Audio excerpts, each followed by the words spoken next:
Hola seguidores, ¿cómo están? Vamos a hacer un temita que debía a Emiliano y a Facundo. Se trata de las fragatas que fueron a Brasil. Estamos hablando de las fragatas tipo 22. En realidad cuando hablamos de la tipo 22 podríamos decir que estamos hablando de tres tipos distintos de fragatas. En total se construyen en tres series. Acá evidentemente la que nos interesa es la primera serie porque son las que van a Malvinas y eventualmente se convierten en veteranas. El concepto de la tipo 22 es un buque para básicamente, principalmente, actuar cerca del enemigo en tareas antisubmarinas.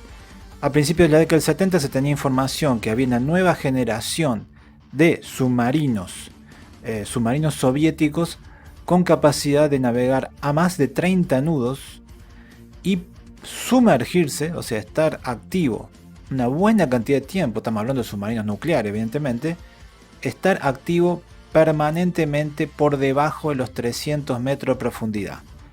Mucho del armamento que se tenía en la OTAN en esa época se queda con esta nueva información, con esta información que brindan los servicios de inteligencia, se queda inmediatamente obsoleto.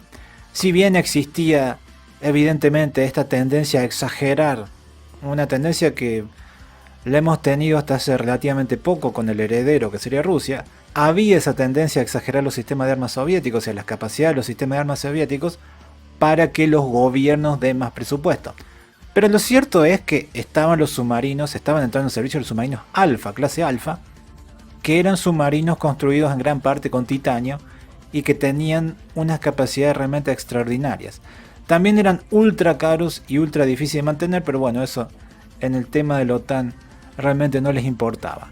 Entonces el concepto, por lo menos de la primera serie, estas primeras cuatro, de las fragatas tipo 22 británicas, es un buque antisubmarino que esté en contacto, que esté cerca de la flota enemiga y que se pueda defender de todos los sistemas que van a atacarlo, principalmente los sistemas de misiles antibuque y misiles crucero.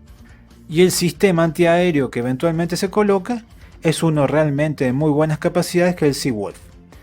El Seawolf se coloca en dos canastas de 6 disparos. Pero bueno, vamos a las características, o sea, los tamaños de la fragata. Esta primera fragata tipo 22 se trata de un buque completamente turbinero, son las RR Olympus y Tyne, combinadas dan 63.500 HP, permiten al buque de 4.500 toneladas de desplazamiento mantenerse a 30 nudos, mantenerse de manera continua a 30 nudos, aunque digamos que la capacidad del sonar a 30 nudos es prácticamente nula. Uno para escuchar a los submarinos soviéticos tenía que bajar la velocidad, si no las prestaciones eran muy reducidas.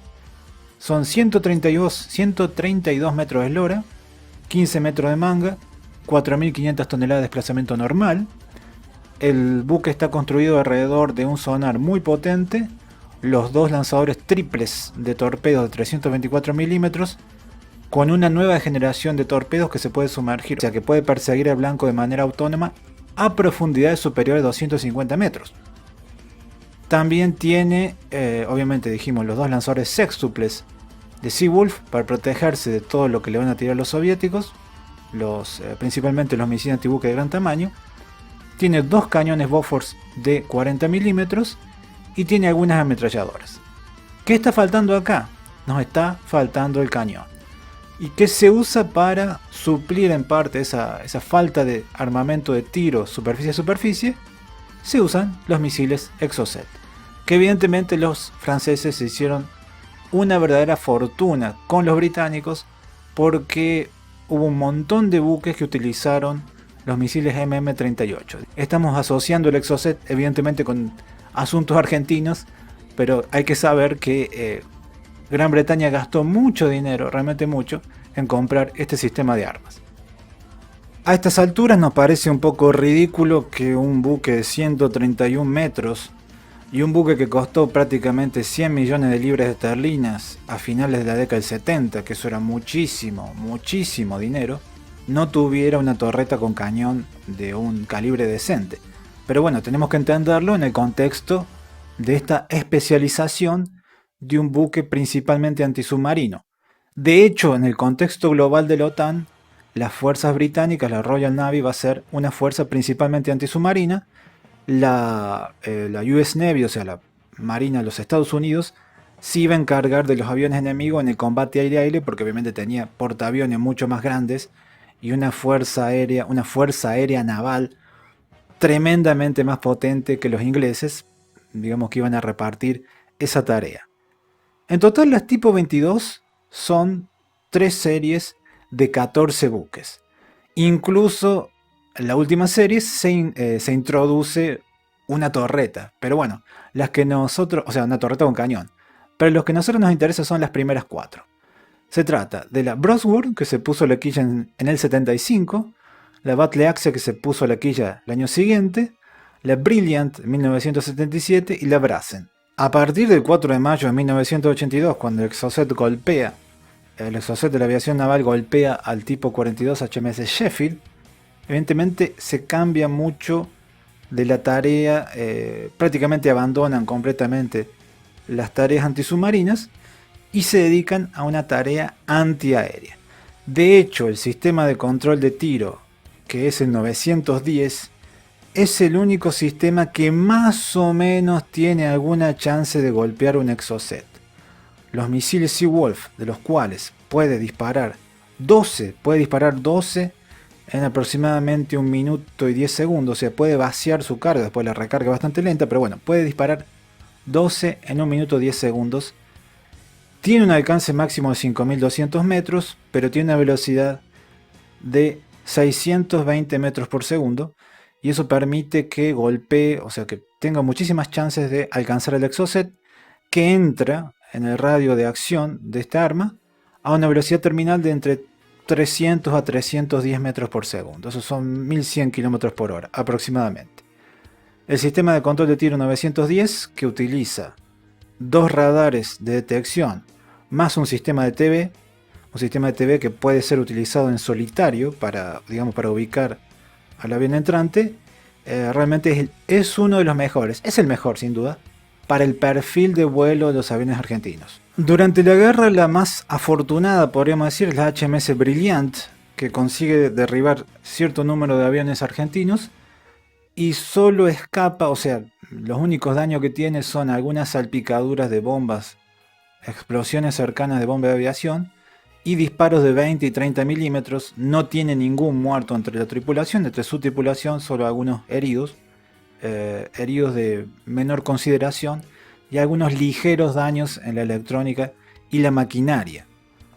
La que la pasó bastante peor fue la HMS Brodsworth, como se sabe, el 25 de mayo de 1982, en el mismo ataque al norte de la isla Bourbon, en el mismo ataque que se hunde la HMS Coventry, es impactada por una bomba de 454 kilos del capitán Pablo Carballo, y que, bueno, si esa bomba de 454 kilos hubiera explotado correctamente, si hubiera funcionado correctamente, hubiera significado que en pocos minutos, una fragata antiaérea y una fragata antisubmarina de última generación se hubieran ido a pique a manos de apenas una pareja de anticuados Skyhawk.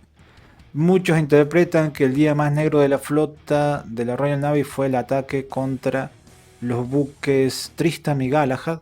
Yo creo que si se hundían la Coventry y la Brodsworth en el mismo día, ese realmente hubiera sido el día más negro, prácticamente el día más negro desde 1945.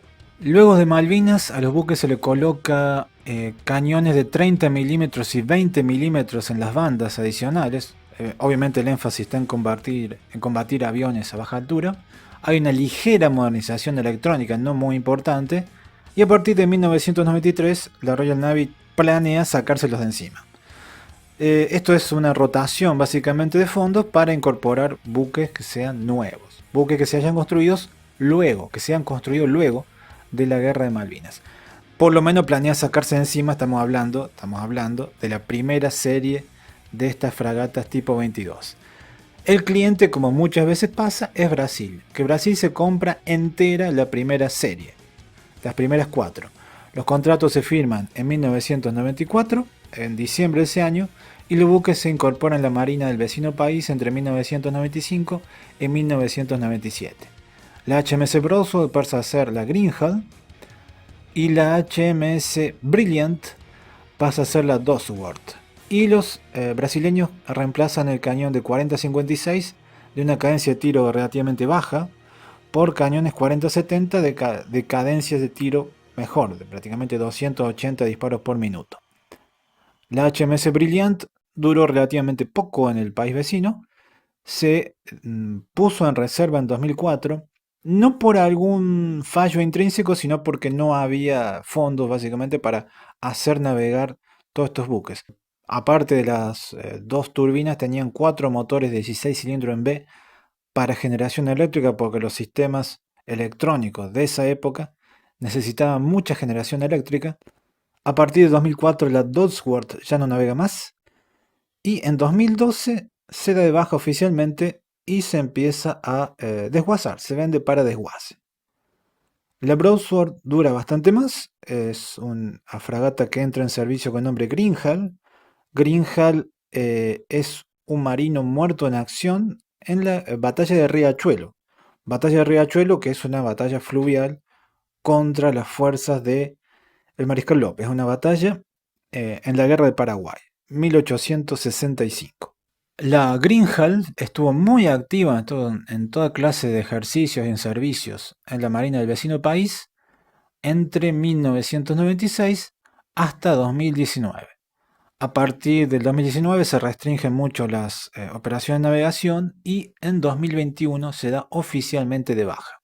Fue un día en un ejercicio el año pasado, en 2024, en un ejercicio combinado de que se dispararon misiles Exocet MM-40, los Penguin noruegos disparados de los Black Hawk navales brasileños y también un disparo de torpedo. Creo que vale la pena mencionar el asunto del Rademacher, que no era un veterano en Malvinas, pero sí era un gemelo de la Broadsword y la Brilliant, una tipo 22 de primera serie, que fue atacada involuntariamente por un buque argentino en 2004. En un ejercicio en 2004, el buque Sarandí, MECO 360, impactó con varias granadas de 40 milímetros, varios proyectiles de 40 milímetros, la superestructura y el lanzador frontal de Seawolf. Bueno, aparentemente hubo un fallo, una fuente dice que hubo un fallo en el mecanismo, en el control de tiro de los Bofors, Breda Bofors. Otros dicen que en realidad el buque se metió mucho dentro del área de ejercicio, en fin.